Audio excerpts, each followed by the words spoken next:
The technician's hands were steady as he opened the back panel of the television set.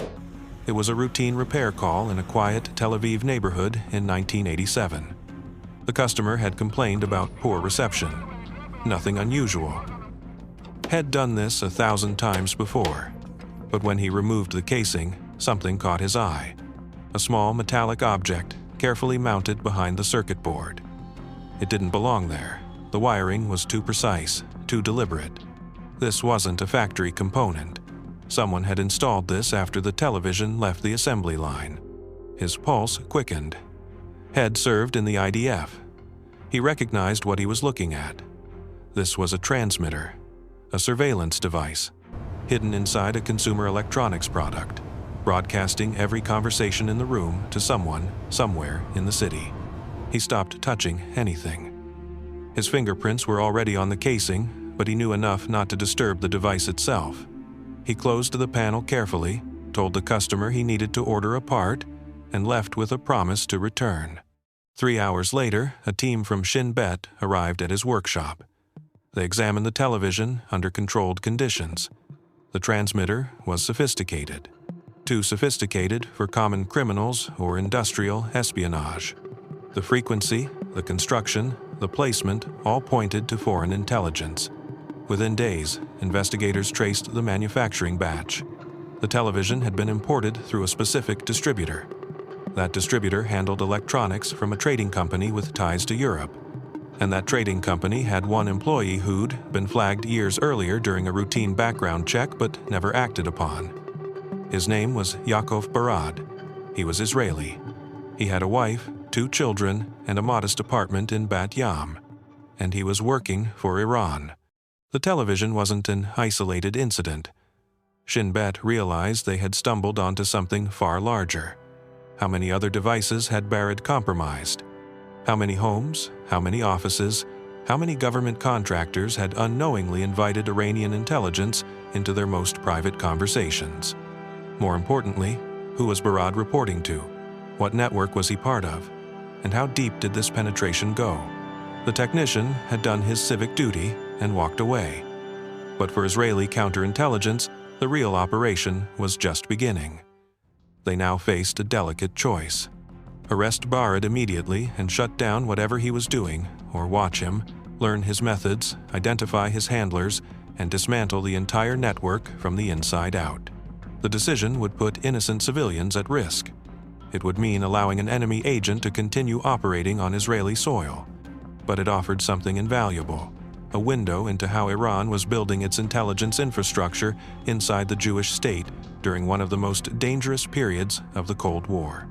How had an ordinary Israeli citizen, a man with no military secrets, no high-level clearance, no access to classified facilities, become one of Iran's most valuable assets in the shadows of Tel Aviv? Yaakov Barad was not a typical spy. He didn't work in defense. He didn't have access to military installations. He was a salesman in the consumer electronics business, moving televisions, radios, and audio equipment through import channels. To his neighbors, to his family, to everyone who knew him, he was unremarkable. That was exactly what made him dangerous. By the mid-1980s, Israel and Iran existed in a state of cold hostility. After the 1979 Islamic Revolution, the strategic partnership between the two countries had collapsed overnight. Iran's new theocratic government declared Israel an enemy. Covert channels that once moved intelligence, weapons, and cooperation now carried threats and suspicion. But Iran needed eyes inside Israel, not just for tactical intelligence, but for long-term penetration. They needed agents who could operate for years without detection. People who could move freely, who wouldn't trigger security reviews, who could blend into civilian life while slowly building access to sensitive information. Barad fit the profile perfectly. His work in electronics gave him a reason to travel, to meet people, to handle shipments from abroad. He could source components, modify equipment, and distribute it through legitimate commercial channels. No one would question a television salesman moving televisions. Israeli investigators would later reconstruct how Barad was recruited. It likely happened during one of his business trips to Europe in the early 1980s. Iranian intelligence services were active in cities like Vienna, Athens, and Istanbul, places where Israeli businessmen traveled frequently and where surveillance was lighter than in Tel Aviv or Jerusalem. The approach would have been subtle: a contact at a trade show, a lucrative deal offered by a middleman with vague connections, small favors that slowly grew into larger commitments. By the time Barad realized he was being compromised, the leverage was already in place. Financial need, personal secrets, the promise of money, whatever the hook was, it worked. His mission was elegant in its simplicity. Iranian intelligence provided him with modified consumer electronics: televisions, radios, cassette players, devices that looked identical to their legitimate counterparts but contained hidden transmitters. Barad's job was to get these devices into Israeli homes, offices, and businesses without raising suspicion. He didn't need to break into buildings. He didn't need to plant bugs under tables or inside walls. The customers invited the surveillance into their own homes. They paid for it. They placed it in their living rooms and bedrooms, never knowing that every word spoken near the device was being transmitted to a receiver somewhere in the city, recorded, and eventually sent to Tehran. The scale of the operation was what terrified Shin Bet. Barad had been active for years. Hundreds of units had moved through his distribution network. How many were compromised? How many were still operational? And who, specifically, had been targeted? The answer to that last question was the most troubling. Barad hadn't been randomly seeding devices into the general population. Had been selective. His customer base included mid-level government employees, defense contractors, academics with ties to research institutions, and retired military officers who still moved in security circles. He was building a surveillance map of Israel's periphery, not the core of military intelligence, but the edges where secrets leaked in casual conversations, where retired officials still had access to networks, where contractors discussed projects over dinner. And the Iranians were listening. Shin Bet now faced a critical decision. They could arrest Barad immediately, shut down the operation, and sweep for the compromised devices. But that would alert Tehran. The Iranians would know their network had been compromised. They'd pull back, change methods, and Israeli intelligence would lose the chance to understand the full scope of what they were dealing with. The alternative was to let Barad continue. Watch him, map his network, identify his contacts and handlers, feed him controlled information, and see where it went. Use him as a window into Iranian intelligence operations inside Israel. It was a gamble. Every day Barad remained free. Israeli citizens were being surveilled by a hostile foreign power. But if Shin Bet played this correctly, they could turn one man's betrayal into a strategic advantage. The operation was approved. Barad would be watched, not arrested. And the television repairman who'd found the first device would never know that his discovery had just triggered one of the most delicate counterintelligence operations in Israeli history. Tracking Yaakov Barad required precision. Shin Bet couldn't afford to spook him. If he sensed he was under observation, he'd go dark, destroy evidence, and warn his handlers. The entire operation would collapse before they learned anything useful. So, they built the surveillance carefully. No obvious tails, no uniformed presence near his apartment or workplace. Instead, Shin Bet embedded watchers into his environment. A new tenant moved into his building. A delivery driver started making regular stops on his street. A customer at his favorite cafe became a regular at the same hours Barad took his coffee breaks. They monitored his communications. His phone was tapped, but the Iranians were too careful to use unsecured lines for operational talk. Barad's conversations were mundane family matters, business logistics, appointments, nothing incriminating. That told Shin Bet he was using alternate methods to communicate with his handlers. They tracked his movements. Barad traveled frequently for business, both within Israel and occasionally to Europe. Shin Bet flagged every trip, noting the cities, the hotels, the meetings. They looked for patterns. Who did he meet? Were there repeat contacts? Did any of these people show up in other intelligence files? One name started appearing with troubling frequency. A man named Aziz, ostensibly a Turkish businessman involved in electronics trade. He met Barad in Athens twice and in Istanbul once over a 6-month period. Shin Bet ran Aziz through their databases. He had no criminal record, no flagged activity, but his travel patterns were suspicious. He moved between Turkey, Austria, and Greece on a regular schedule that didn't align with typical business cycles. Shin Bet suspected Aziz was either Barad's direct handler or a cutout, a middleman insulating the Iranian intelligence officers from direct contact with their agent. Either way, he was a priority target. Meanwhile, Shin Bet was quietly locating the compromised devices. They couldn't remove them, not yet. That would tip off Barad and the Iranians. Instead, they identified which homes and offices had received televisions or radios from Barad's distribution network during the suspected operational window. Then, they did something more subtle. They fed disinformation through those channels. Shin Bet worked with the individuals who'd unknowingly purchased surveillance devices, explaining the situation under strict confidentiality agreements. Some of these people were asked to continue living normally, but to occasionally drop false information in conversations near the television. Wrong meeting times, fabricated project names, misleading travel schedules. It was a reversal. The Iranians thought they were listening to genuine intelligence. Instead, they were being fed a curated narrative, designed to waste their resources and lead them toward dead ends. But Shin Bet needed more. They needed to identify the receiving stations. Where were the transmissions being collected? The devices had limited range. Someone had to be nearby to intercept the signals. That meant safe houses, surveillance posts, or vehicles equipped with receivers. The technical team ran signal detection sweeps across Tel Aviv and surrounding areas. It was painstaking work.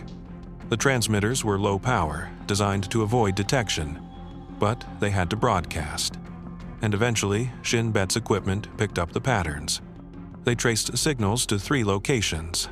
One was an apartment in South Tel Aviv rented under a false identity. Another was a parked van that moved locations every few days, but always stayed within range of certain targets.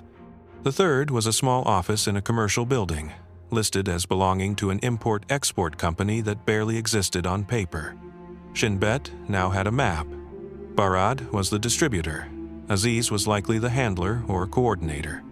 And these 3 locations were the collection points where the surveillance data was being harvested before being sent to Tehran.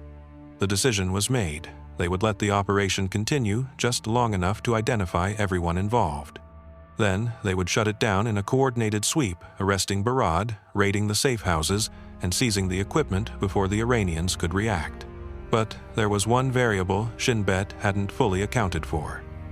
Barad was beginning to suspect something was wrong. His instincts, honed by years of covert work, were telling him the atmosphere had changed. Meetings felt slightly off. People asked questions that seemed just a little too pointed. His handler, Aziz, had started pushing him for more aggressive targeting government offices, military suppliers, research facilities. Barad was being squeezed from both sides. The Israelis were closing in. The Iranians were demanding more. And he was caught in the middle, knowing that the moment he made a mistake, everything would collapse. The pressure was about to break. The first crack came from an unexpected direction. One of Barad's customers, a mid-level employee at a defense contractor, noticed something odd. His television had developed an unusual hum, nothing that interfered with the picture, but a faint electronic noise that hadn't been there before.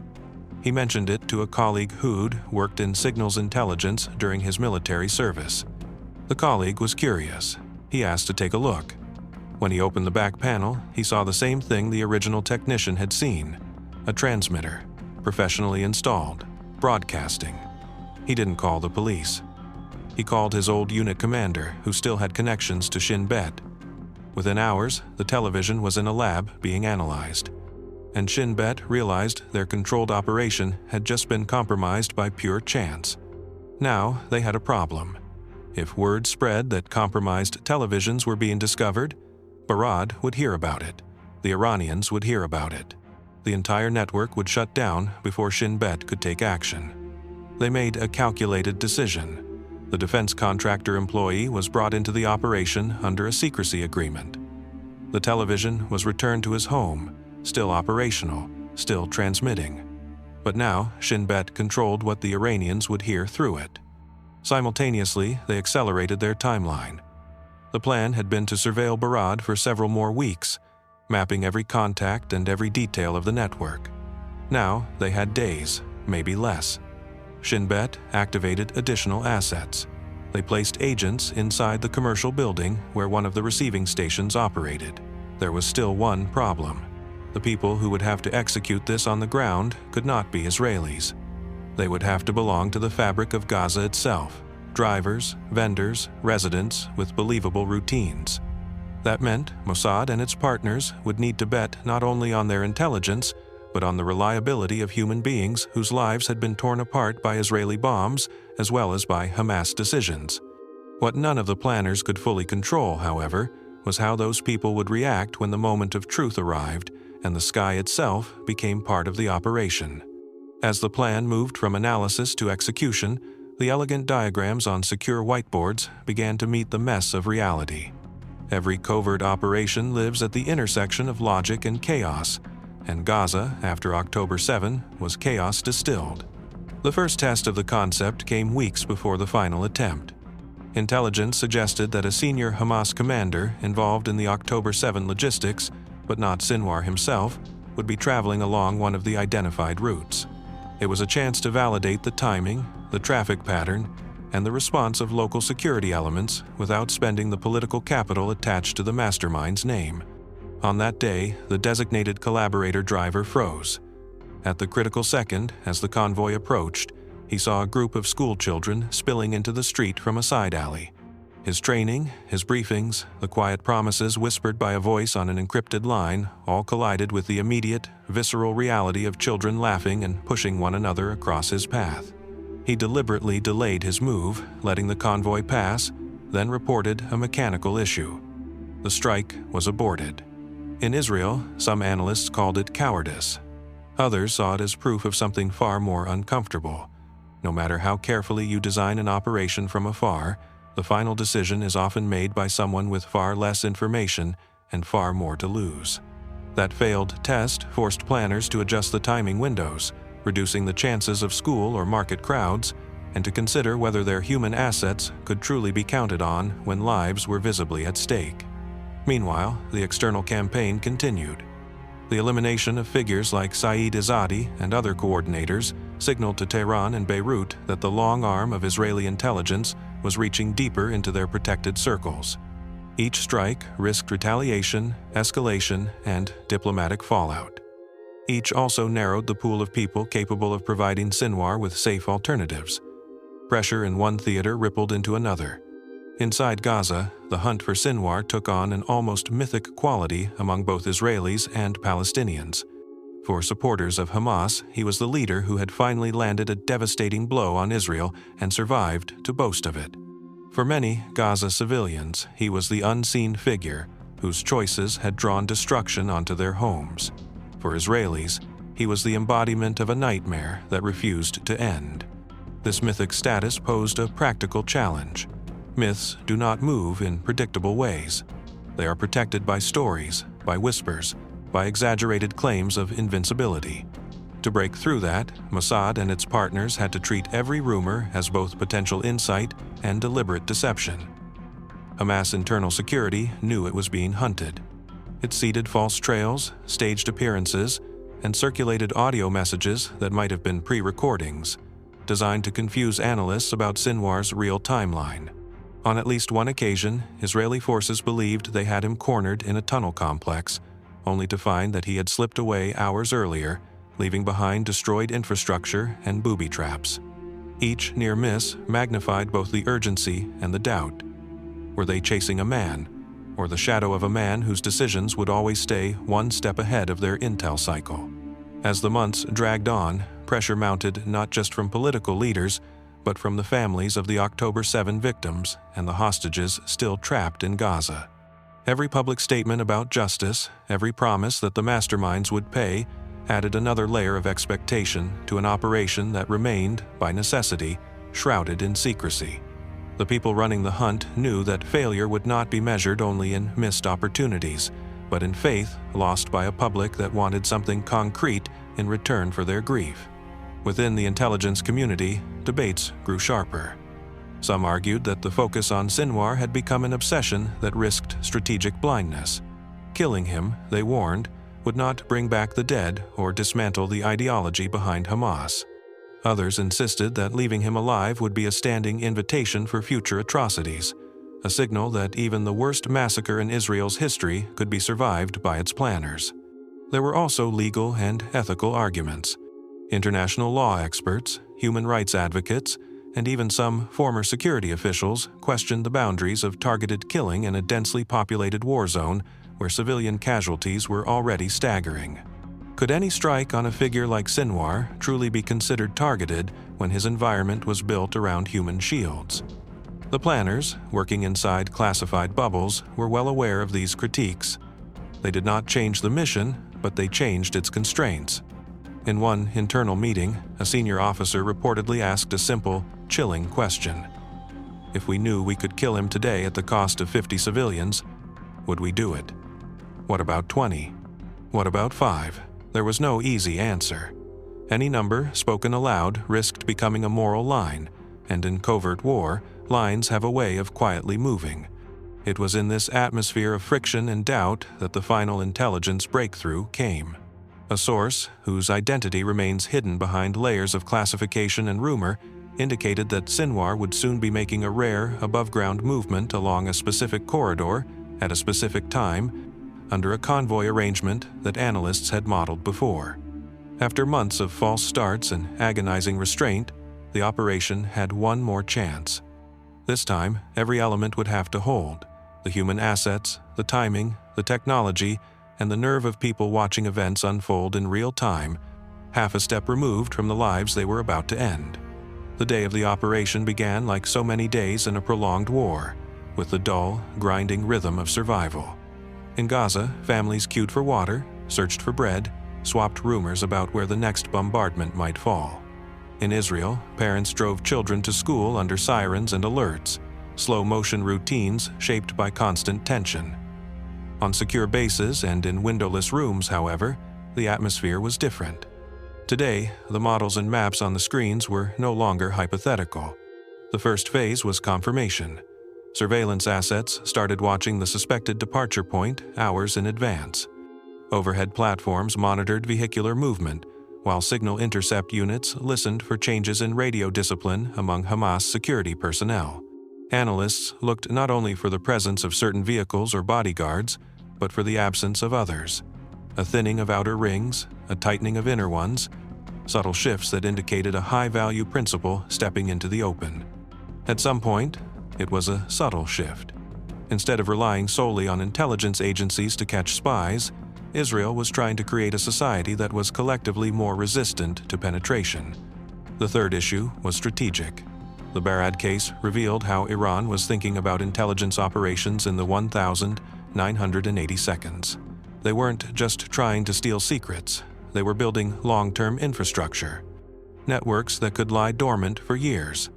Capabilities that could be activated when needed. This was a different kind of threat. It required patience, it required planning, and it suggested that Iran was preparing for a prolonged conflict with Israel, one that would be fought not just on battlefields, but in the shadows, in embassies, in trade offices, and in living rooms. Israeli intelligence adjusted its strategy in response.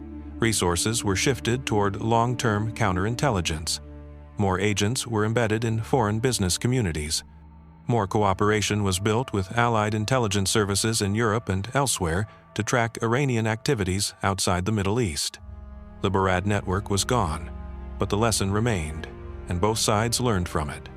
There's a question that hangs over the Barad case, one that never appeared in the official reports or the trial transcripts. It's the question of how far a state should go to protect itself when the threat lives inside its own population. Shin Bet made a choice. They let Barad operate for months after they identified him. During that time, Israeli citizens were being surveilled by Iranian intelligence. Private conversations, family discussions, personal moments, all recorded and transmitted to a foreign adversary. The justification was strategic. By watching Barad, Shin Bet dismantled a larger network. They identified handlers, safe houses, and operational methods. They turned the surveillance back on the Iranians. The intelligence gained arguably outweighed the temporary invasion of privacy. But it raises uncomfortable questions. Who gave consent? The people whose homes were bugged didn't know. Even after the operation ended, many were never told they'd been under surveillance. Shin Bet decided that protecting them required keeping them in the dark. Was that acceptable? From a purely operational standpoint, yes. Informing the targets would have compromised the counterintelligence operation. But from an ethical standpoint, it meant Israeli citizens were used as tools in an intelligence game without their knowledge or permission. There's no easy answer. Intelligence work exists in a space where traditional ethics collide with survival. You can argue that the state has an obligation to protect its citizens, even if it means making decisions they wouldn't consent to. You can also argue that a democracy betrays its own values when it treats its people as chess pieces in covert operations. The Barad case also touches on a broader question. What do we accept in the name of security? The surveillance devices were hidden in televisions, not in government offices. The targets were ordinary people, not spies or terrorists. Iran was listening to dinner conversations, family arguments, mundane, daily routines. That's what modern espionage looks like. It's not dramatic, it's not cinematic. It's slow, invasive, and it turns everyday life into a battlefield. Israel responded by hardening its supply chains, increasing inspections, and educating its population. But the fundamental vulnerability remains. Every connected device in your home is a potential vector for surveillance. Every piece of consumer technology that passes through international supply chains could be compromised. We live in a world where this risk is only growing. Smart televisions, voice assistants, internet-connected cameras, all of them create opportunities for intelligence services to gain access to private spaces. The Barad case was primitive by today's standards. He used analog transmitters hidden in electronics from the 1,980 seconds. Imagine what's possible now. And finally, there's the question of Barad himself. Was he a traitor? By legal definition, yes. He betrayed his country for a foreign intelligence service. But we don't know what leverage the Iranians used. We don't know if he was coerced, blackmailed, or simply bought. He could have been a true believer, someone who saw Israel as illegitimate and chose to work against it. Or he could have been a desperate man, trapped in a situation he couldn't escape, forced to betray people he never wanted to harm. Intelligence files rarely capture that human complexity. They record actions, not motivations. The trial transcripts show what Barad did, but not who he was. Maybe that's intentional. It's easier to condemn a spy when you don't think about the person behind the crime. It's easier to justify counterintelligence operations when you focus on the threat, not the individual. But those questions don't go away. They follow every intelligence operation, every covert mission, every decision made in the shadows. If you had been in Shin Bet's position, knowing that citizens were being surveilled, but that stopping it immediately would lose you the chance to dismantle a larger threat, would you have made the same call? If you had been Yaakov Barad, approached by a foreign intelligence service with pressure or promises you couldn't refuse, where would your line have been? There's no right answer. There's only the reality that these decisions get made every day by people trying to balance security and ethics in situations where both are impossible to fully achieve. The television repairman found a device. Shin Bet found a spy. And the rest of us are left with the uncomfortable knowledge that the battlefield is everywhere, even in our living rooms. If this operation opened your eyes to how real spy work actually operates in the shadows, subscribe to Hidden Ops for more true missions from the world of covert intelligence.